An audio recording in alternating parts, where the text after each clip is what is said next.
a tué Jésus à la croix? Est-ce qu'on sait répondre à cette question? Qui a tué Jésus? Vous êtes déjà posé cette question? Alors, laissez-moi vous présenter quelques théories qui ont été présentées au long des temps et des siècles. Une des théories qui a été présentée, c'est qui a tué Jésus? Ah ben les Juifs, bien sûr. Il suffit de lire, on voit les Juifs, c'est eux qui l'ont tué. C'est pas totalement vrai. Mais l'idée d'avoir attribué aux Juifs ça leur a coûté très cher parce que l'idée quelque part de l'antisémitisme vient aussi, je parle pour le monde occidental, de cette idée, ils ont tué Jésus, c'est vaurien de Juifs, c'est eux qui... Non, les Juifs n'ont pas tué Jésus, ils ont juste trahi Jésus parce que c'était un Juif quand il était sur terre, Jésus, et qu'il était le Messie qu'ils n'ont pas reconnu. Ils sont coupables, mais pas d'avoir tué Jésus. Alors d'autres disent, pour défendre du coup les Juifs, disent, ben, c'est les Romains, ben, c'est évident, regardez, il y avait le Romain, il a transpercé avec sa lance et tout, il a fouetté, il a mis la couronne d'épines, tout ça, c'est les Romains. Non, les Romains n'ont pas tué Jésus. Ah bon? Non. Ils ont exécuté juste à un certain niveau. Ils l'ont puni, ils ont martyrisé, ils l'ont humilié, à la demande bien sûr, mais ce n'est pas eux qui ont tué Jésus. Alors bien sûr, il y a ceux qui sont beaucoup plus spirituels et qui ont trouvé depuis le XXe siècle cette troisième réponse, qui a tué Jésus? Quoi? Non, les religieux, ça fait partie de tout ça. Non, sinon, on va très loin. Nos péchés. Nos péchés. Vous avez déjà entendu parler de ça ou pas? C'est nos péchés qui ont tué Jésus. Combien pensent un peu comme ça? Ce n'est pas nos péchés qui ont tué Jésus. Ce n'est pas nos péchés qui ont tué Jésus. Laissez-moi vous dire que nos péchés, c'est tout simplement la raison pour laquelle il est mort. OK? Mais ce n'est pas nos péchés. Alors, qui a tué Jésus? Personne, mais il est mort. Alors, quelqu'un l'a tué, je peux vous assurer, je vais vous donner la réponse qui peut-être, vous ne l'avez jamais entendue. Et pourtant, c'est la seule réponse que la Bible donne et qui est la véritable réponse. Celui qui a tué Jésus, c'est Dieu son Père. Je vous laisse juste le temps de peut-être digérer parce que... Quoi? Dieu a tué Jésus et on ne m'a pas averti? Mais c'est quoi ce Dieu? Dieu a tué Jésus, oui. Maintenant, il faut... Vous savez, un film policier ne commence pas et au bout de 5 minutes, c'est fini. Hein? Il faut comprendre. Et c'est là où, quand nous voulons une réponse, on le dit et je le dirai toujours, quand vous avez des interrogations sur la Bible, n'essayez pas de donner des réponses en dehors de la Bible. Parce qu'elle a les réponses aux questions qui sont posées. Mais il faut qu'on soit des scientifiques de la parole, des chercheurs, et elle se trouve. Alors, je vais vous inviter tout simplement à essayer de vous montrer ça au travers. Alors, on a préparé ça, donc vous n'avez même pas besoin d'ouvrir votre Bible, on a facilité un petit peu. Romains chapitre 8, je ne vais pas lire plein de chapitres, juste quelques passages. Romains chapitre 8, versets 2, 3, 32, 34. Écoutez bien ce que dit ce texte de Romains. Je regarde là, donc je vois pas, c'est affiché, ok? On a la, ok. Alors on y va. Il est dit ainsi, en effet, écoutez bien, parce que dans chaque parole des textes qui vont être lus, vous allez voir qu'il y a la réponse de qui a tué Jésus. En effet, la loi de l'esprit de vie en Christ Jésus m'a libéré de la loi du péché et de la mort. Car chose impossible à la loi, parce que la chair la rendait sans force. Quand Dieu parle de loi ici, dans ce texte, c'est-à-dire la loi de l'Ancien Testament, ok? Dieu, écoutez bien, Dieu envoyant à cause du péché son propre Fils, dans une chair semblable à celle du péché, c'est-à-dire comme nous, a condamné le péché dans sa chair. Lui, Jésus, qui n'a pas, alors lui qui n'a pas épargné, pardon, lui c'est plutôt Dieu ici, puisqu'on va voir la suite, lui qui n'a pas épargné son propre fils. Première information, Dieu n'a pas épargné son fils, mais qu'il l'a livré pour nous. On n'a pas dit tout à l'heure pourquoi Jésus est allé à la croix, pourquoi il est descendu, pourquoi il a souffert tant, pourquoi il est mort pour moi et pour vous. Alors, encore, il dira, comment ne nous donnera-t-il pas aussi avec lui la grâce? Par grâce, qui les condamnera? Le Christ aussi est celui qui est mort. Bien plus, il est ressuscité. Il est à la droite de Dieu. Il intercède pour nous, pardon. Et dites-moi, une bonne nouvelle. Ok, il est mort. Mais la différence, c'est qu'il est ressuscité. Ésaïe maintenant, c'est l'Ancien Testament, le prophète Ésaïe, il y a 66 livres, il résume toute la Bible dans son livre seul, et il est appelé aussi comme le prophète qui a le plus prophétisé dans l'Ancien Testament au sujet de Jésus. Juste ce passage qui traite le sujet de la souffrance de Christ, chapitre 53, versets 4, 5 et 10. Écoutez, parce que là, prophétiquement, on dit des choses aussi. Certes, ce sont nos souffrances qu'il a portées. Donc, il n'est pas que mort pour nous, mais il est mort pour nos souffrances. C'est de nos douleurs qu'il est chargé. Est-ce que vous savez que quand vous avez mal, que vous souffrez, que ce soit blessure de l'âme, blessure du corps, c'est une question de foi, n'oubliez jamais, c'est une question de foi. Vous pouvez demander au Seigneur, fais-moi grâce dans cette douleur et guéris-moi aussi. C'est dans la parole de Dieu, ça fait partie de ce pourquoi il est mort. Jésus n'est pas mort que pour nous sauver. Il est mort pour mettre un terme au péché et pour nous donner une liberté d'une vie nouvelle. Nous ne sommes plus obligés de souffrir autant. Nous souffrons parce que la vie est pleine de souffrances, mais il est dit dans le psaume 34, beaucoup de souffrances atteignent le juste, mais le Seigneur l'en délivre de tous. À un moment donné, quand vous criez à lui, il intervient aussi.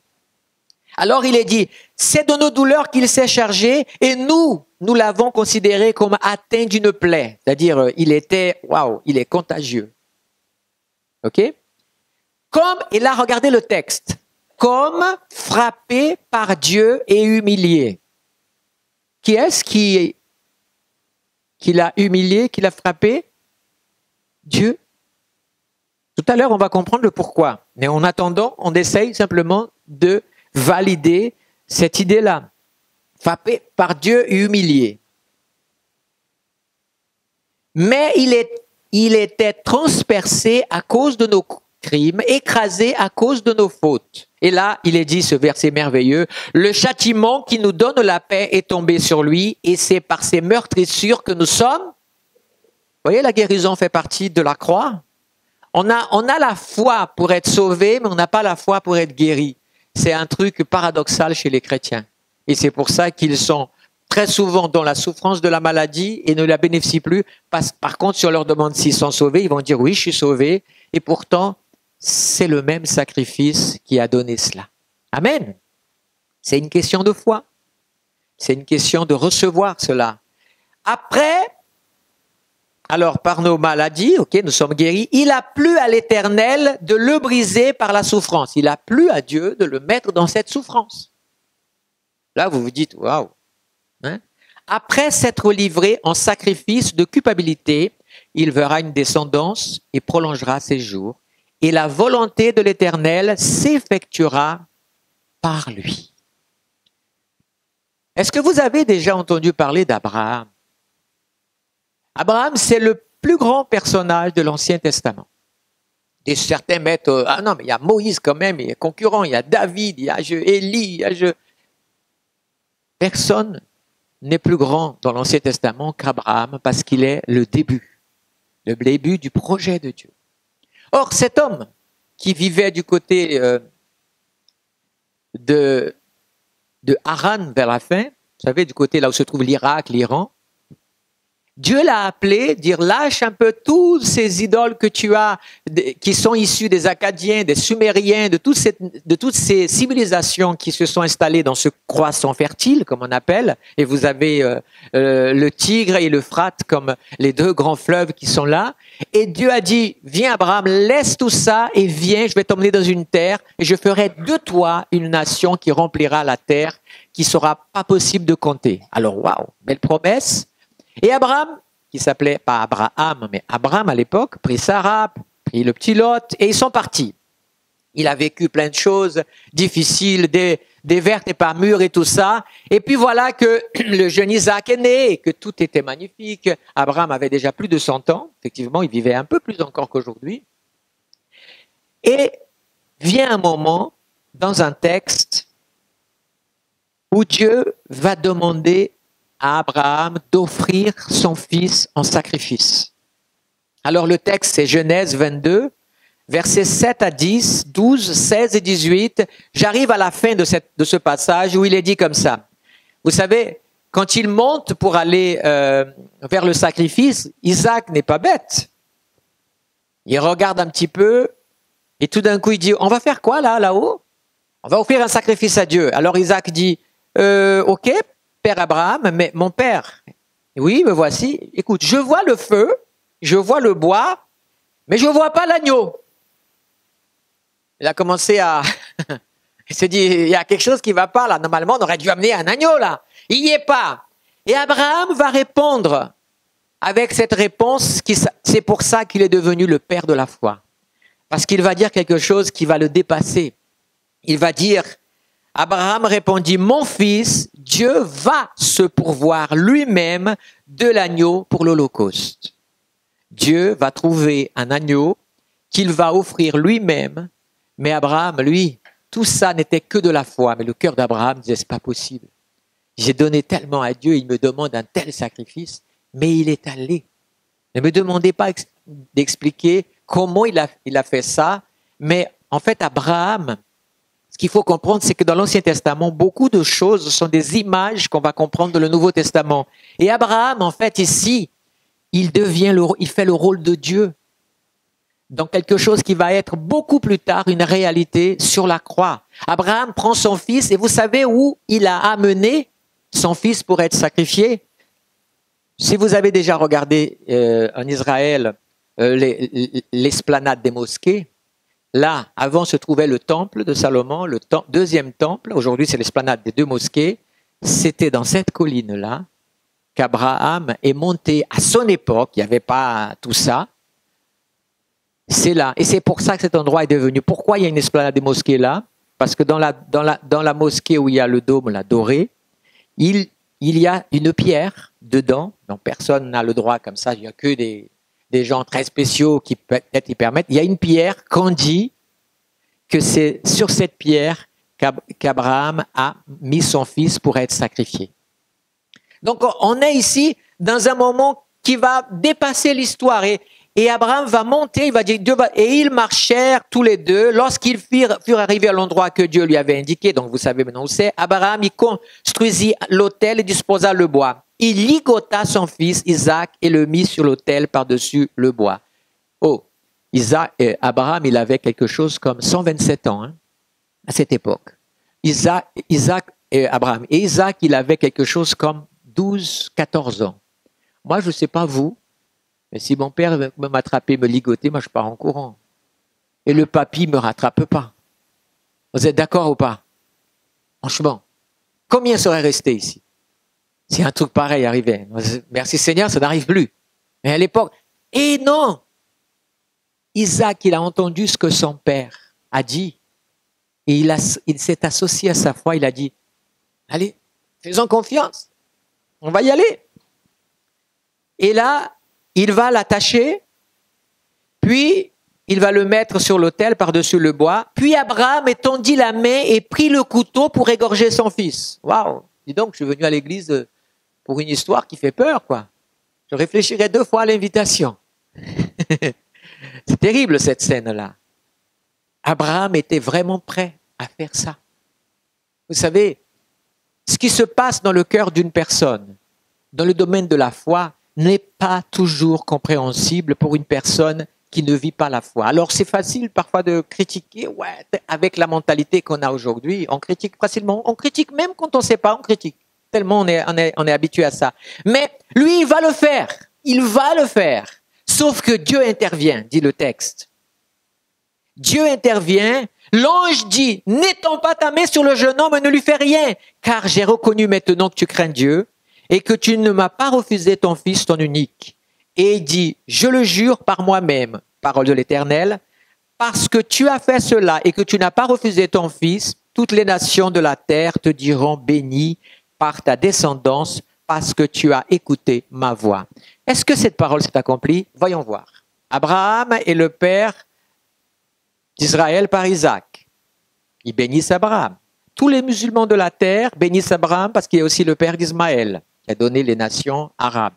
Et qui sont devenues certaines par la religion musulmane, mais Abraham est le centre. Et nous chrétiens, nous bénissons Abraham parce qu'il est le père dans la foi. Et nous faisons partie des autres, toutes les nations du monde. Donc, cette parole d'il y a 2200 ans avant Jésus-Christ, c'est accompli encore aujourd'hui parce qu'on peut. Dieu a béni Abraham. L'exemple d'Abraham, si vous voulez, c'est exactement ce qui s'est passé sur la croix. À la différence, c'est que le sacrifice d'Abraham de son fils, Dieu ne demande pas de sacrifice humain. C'était une épreuve dans la vie d'Abraham. Mais Dieu a demandé cela pour voir jusqu'au bout, pour le qualifier pour ce qu'il est devenu Abraham, le père de multitudes. Mais Dieu savait aussi par ce biais-là que nous, depuis qu'Adam et Ève ont péché et que ça s'est contaminé comme un virus sur le monde, on a besoin de quelque chose qui a été nécessaire pour être sauvé. Après, on choisit pas. C'est comme l'affaire du vaccin. Il y en a qui le font, il y en a qui le font pas. Donc, le salut, c'est pareil. Il y en a qui l'acceptent, d'autres qui l'acceptent pas. Mais il y a une différence, c'est que, sachez une chose. Qui pourrait mourir pour le péché de l'humanité? Qui pourrait mourir pour les péchés de l'humanité?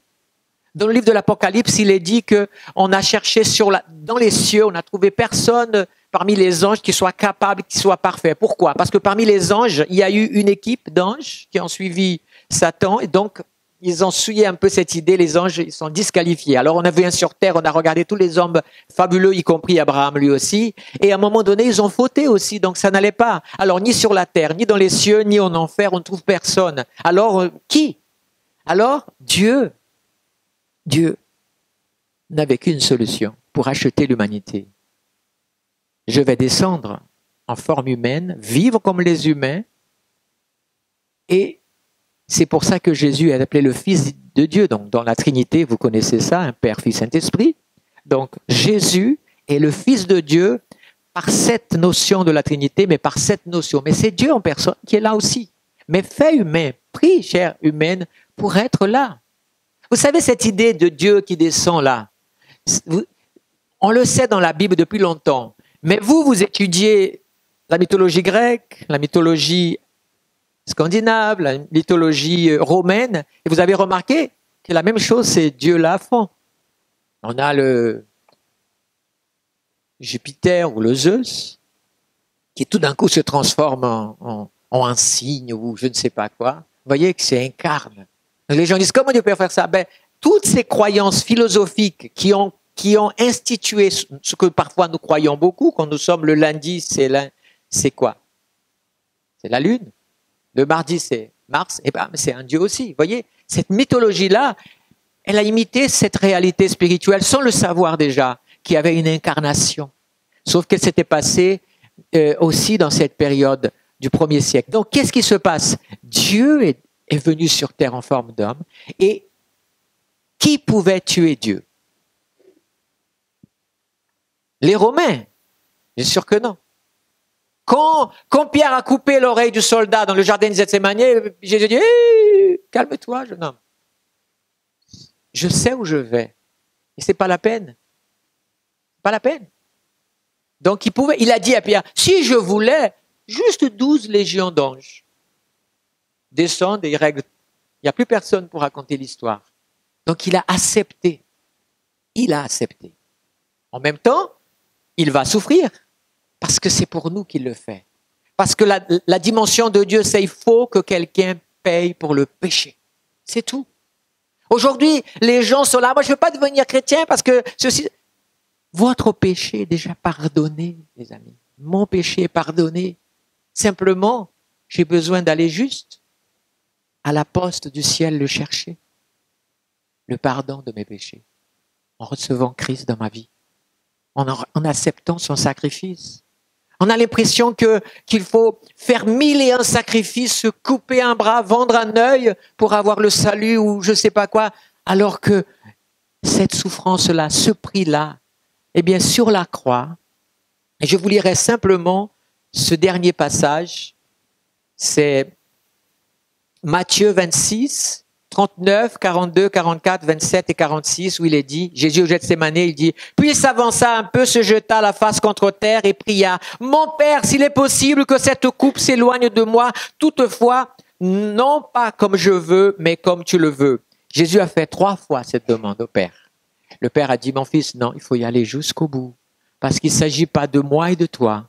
Il s'agit de toute l'humanité qui est présente, passée et à venir. Nous qui sommes là aussi. Ce sacrifice est nécessaire parce que l'homme ne peut pas se sauver lui-même. Il ne peut que marcher vers son salut. Mais il faut que, si Dieu existe, comme nous le croyons, c'est lui qui est le seul qui est capable de nous sauver. Nous sauver de nous-mêmes, nous sauver de nos péchés, nous sauver de nos tristesses, de nos maladies, de nos souffrances, de nos états d'âme, de tout ce qu'on veut.